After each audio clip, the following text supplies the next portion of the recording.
Mind 5 academy में मैं दीपक sir आज आप लोगों को NCERT बेस्ड EVS के प्रश्न कराने वाले हैं। तो आप लोग इस क्लास को पूरा देखें। यह NCERT पर आधारित सभी प्रश्न होंगे। माइंड 5 एकेडमी आप लोग इस चैनल को सब्सक्राइब कर लेना, लाइक और शेयर कर देना। तो पहला क्वेश्चन है, निम्नलिखित में से कौन सी खुराक में प्रोटीन अधिक में नहीं है? ऐसी कौन सी खुराक है जिसमें प्रोटीन नहीं होता है? तो पनीर में प्रोटीन होता है, दालों में भी प्रोटीन पाया जाता है, मांस भी एक प्रोटीन का स्रोत है, लेकिन शुद्ध घी होता है उसमें प्रोटीन नहीं पाया जाता है। तो इसका जो आंसर होगा सी। इसका आंसर क्या होगा? आंसर होगा इसका सी। अगला क्वेश्चन, निम्नलिखित में से किस वनस्पति के बीज हम खाते हैं? किस वनस्पति के बीज हम खाते हैं? गाजर, मक्का, केला, मूंगफली। तो ये बीज के अंतर्गत नहीं आते हैं, लेकिन मूंगफली बीज के अंतर्गत आती है। तो इसका जो आंसर है डी, इसका सही आंसर।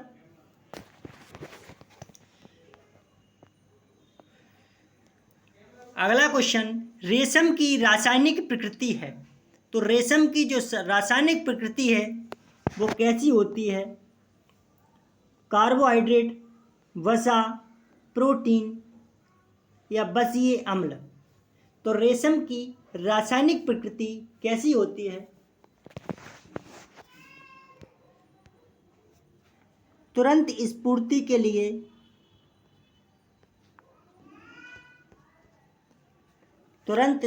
के लिए कार्बोहाइड्रेट का उपयोग किया जाता है। वसा से व्यक्ति का शारीरिक वजन, शरीर का मोटापा हो जाता है। किसके कारण? वसा की अधिकता के कारण। तो इसका आंसर है प्रोटीन। रेशम की प्रकृति होती है प्रोटीन युक्त होती है। रेशम की प्रकृति प्रोटीन युक्त होती है। सी इसका सही आंसर। अगला क्वेश्चन, रमन को उसके पड़ोसी ने 4 किलो आंवला उपहार में दिए। वह मुरब्बा बनाने की योजना बनाता है। उसे किस तकनीक को अपनाने की ज़रूरत है? संरक्षण का मतलब होता है किसी चीज़ को रखाना, उसको संरक्षण कहते हैं, या फिर देख रेख करना।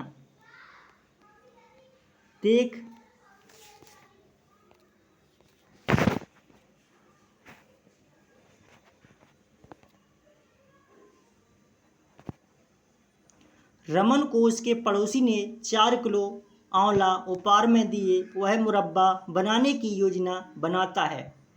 उसे किस तकनीक को अपनाने की ज़रूरत है? संरक्षण का मतलब देख रेख करना।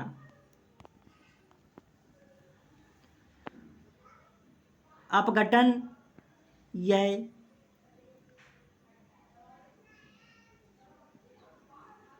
कवक अपघटक होते हैं। तो इसका जो आंसर है वो है परिरक्षण। आंवला से मुरब्बा बनाने की क्रिया को परिरक्षण कहते हैं। बी इसका सही आंसर। अगला क्वेश्चन, निम्न में से किसका मूल उद्गम स्थान भारत नहीं है? तो भारत में किसका उत्पादन होता है? आम का होता है, केले का होता है, नारियल का होता है, लेकिन स्ट्रॉबेरी है इसका ऑस्ट्रेलिया में होता है। किसमें? ऑस्ट्रेलिया।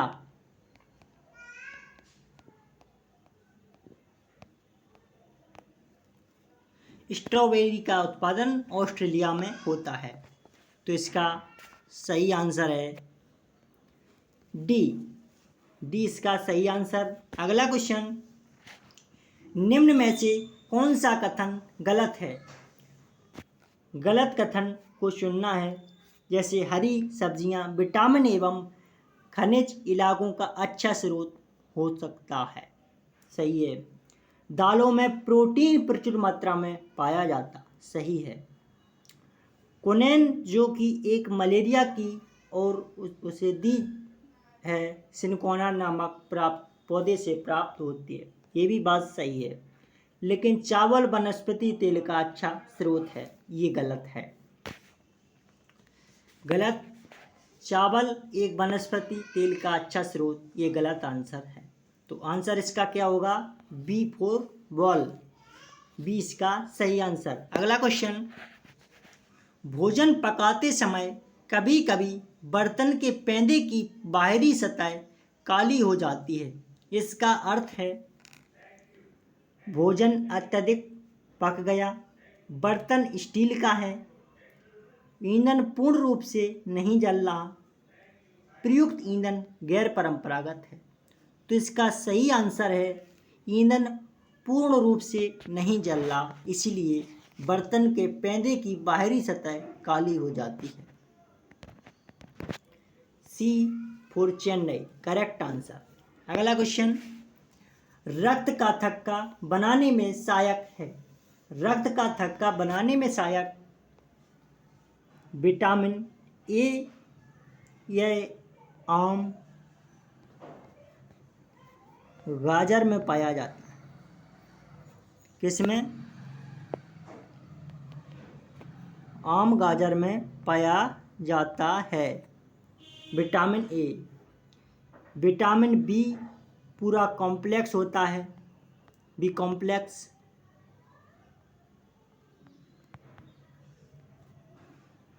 विटामिन ई अंकुरित बीज में होते हैं, अंकुरित बीज।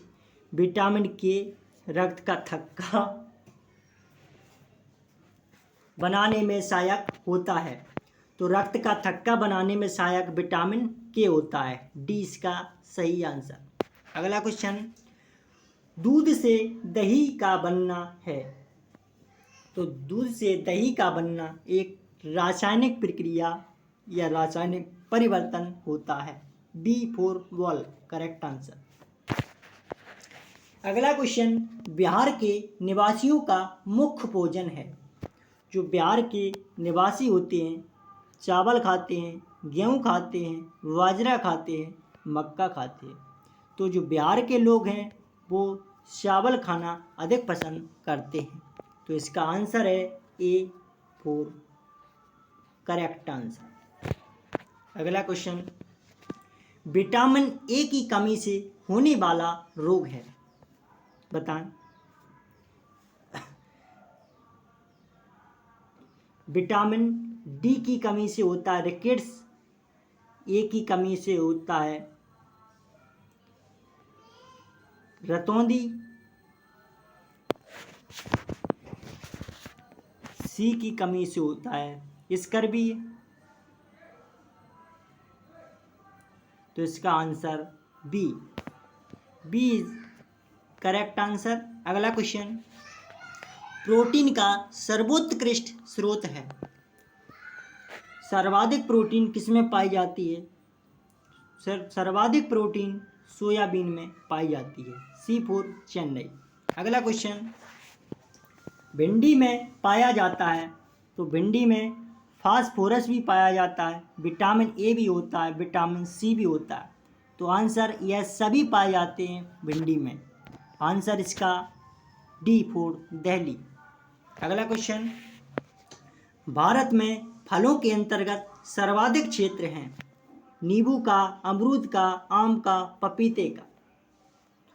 तो भारत में सर्वाधिक फलों के अंतर्गत आने वाला आम है, सी फॉर चेन्नई। अगला क्वेश्चन, निम्नलिखित में से किस वर्ग में प्रोटीन की प्रचुरता है? दूध, आम, गाजर। दूध में होती है लेकिन गाजर और आम में नहीं होती। अंडा, मटर, मछली। मछली में नहीं, अंडे में, ये भी गलत। सोयाबीन, चना, मक्का, ये सर्वाधिक प्रोटीन का स्रोत है। निम्नलिखित में से किस वर्ग में प्रोटीन का प्रचुरता है? तो C4 चेन्नई। C4 चेन्नई। अगला क्वेश्चन, मनुष्य के शरीर की जैव रासायनिक प्रयोगशाला है।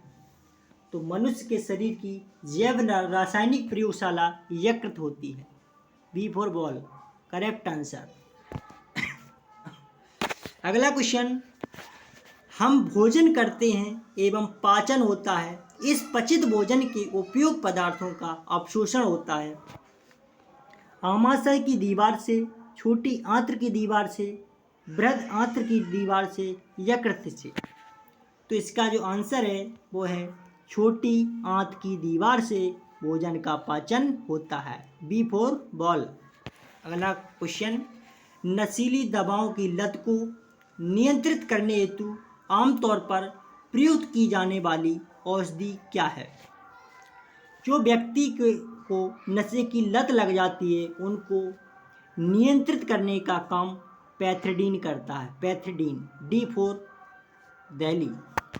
अगला क्वेश्चन, पके हुए चावल रेफ्रिजरेटर में अपेक्षाकृत लंबे समय तक परिरक्षित किए जा सकते हैं क्योंकि कम तापमान पर भोजन का नवी तत्व कट जाता है, या फिर रेफ्रिजरेटर में कुछ ऐसे रसायन होते हैं जो रोगाणु को नष्ट कर देते हैं। कम तापमान पर रोगाणु निष्क्रिय होते हैं। रोगाणु कम तापमान पर नष्ट हो जाते हैं। तो बताएं इसका आंसर क्या होगा? इसका आंसर है कम तापमान पर रोगाणु निष्क्रिय हो जाते हैं। C4 चेन्नई। अगला क्वेश्चन, विटामिन ऐसे पदार्थ हैं जो हीनजन रोगों से बचाव के लिए थोड़ी मात्रा में आवश्यक हैं। हमारी उपापचय दर बढ़ाकर भार में कमी लाते हैं, या फिर स्वस्थ रहने के लिए दवाई के रूप में लिए जाते हैं, या फिर पेशियों का विकास करके हमें ताकतवर बनाते हैं। तो इसका आंसर है A is the correct answer. तो आज के यह NCERT पर आधारित 20 प्रश्न थे EVS के। तो आप लोग इस क्लास को एक बार और देख लेना, क्योंकि यह क्लास CTET के हिसाब से काफ़ी बहुत ही महत्वपूर्ण। इस चैनल को सब्सक्राइब कर लेना। Mind 5 academy. अगली क्लास में फिर मिलते हैं, तब तक के लिए धन्यवाद।